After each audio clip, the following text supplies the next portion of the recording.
I do run the Altercation Punk comedy. I do run the Altercation Punk racism tour. That was hilarious. That's gonna be in my head for a while.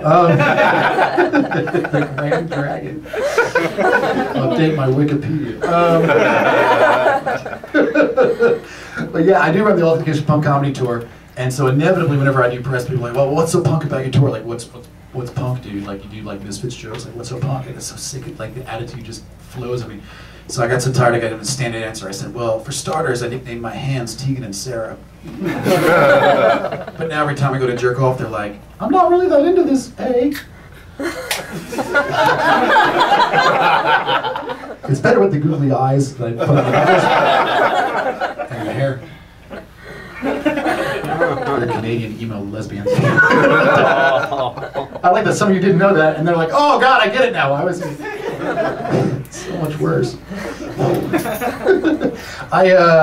I do like metal and punk. How many are there any metalheads here? Woo! Okay, right. Any punk rockers? Woo! Either way, it sounds like Motley Crue. Woo! Show your tits. Woo! Yeah. I had an interesting thing because I like metal. I like the Melvins and bands like that. But I'm primarily punk rock dude. I'm a Black Flag guy. And the funny thing though is, you know, punk rockers and metalheads, just like comic book guys and D&D nerds and Star Trek folks, we all get along, but it's different, right? You know, the scenes are slightly different. So it's like, you know, like my metalhead friends, like, I'll drink Jaeger with you, but at some point I'm going to give you shit for liking Kiss. It's just, it's just how we do that. You can make fun of how the Casualties dress and we're even. But I was doing a show. I got though to a metalhead. I did a show with a guy you might know, Brian Posehn. You guys know Brian Posehn? Yeah, the metal comic, right? Yes. And so we did a show together. He was super nice to me. We were backstage, totally not smoking weed. And I was pleasantly surprised he'd heard of me. He's like, "Oh, you do the punk comedy thing?" I'm like, "Yeah, dude." And obviously you're the metal guy, right on. And he's like, so what have you done lately? I'm like, "Oh shit, Cred War. Backstage Stone, Cred War, right on. Punk first metal, backstage." I'm like, "Oh yeah, I gotta step up." I just got done. I did a show with Henry Rollins last week. You know, from Black Flag, Henry Rollins. You know, tough guy. Yeah. Wow. He's like, "Oh, Hank, how's Hank?" Way to pull the nickname, you dickhead. I don't know. How's Hank? He was really cool to me. He did some push-ups. I don't know. He watched my set, said good job. How's Hank? You fucking jerk. All right. You gotta answer back. You gotta volley. You're losing. I'm like, "Oh, dude." I'm like, I know you do a lot of festivals, man. What have you done? You done any festivals lately?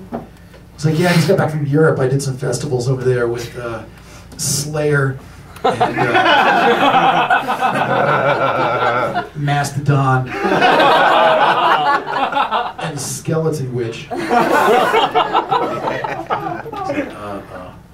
He's like, "I hear you do festivals too, man. What do you got coming up?" I'm like, "Actually, I just got off the road with the Vans Warped Tour with Cute Is What We Aim For."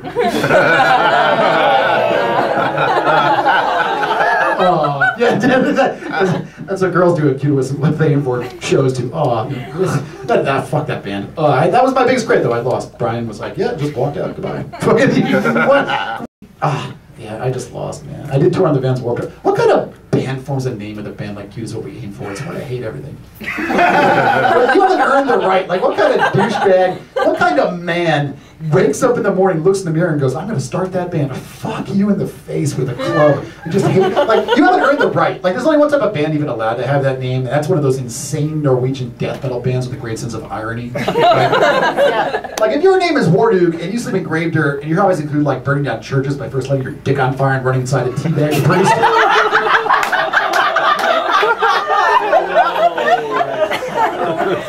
And the name of your band is Cute Is What We Aim For, I'm buying your t-shirt.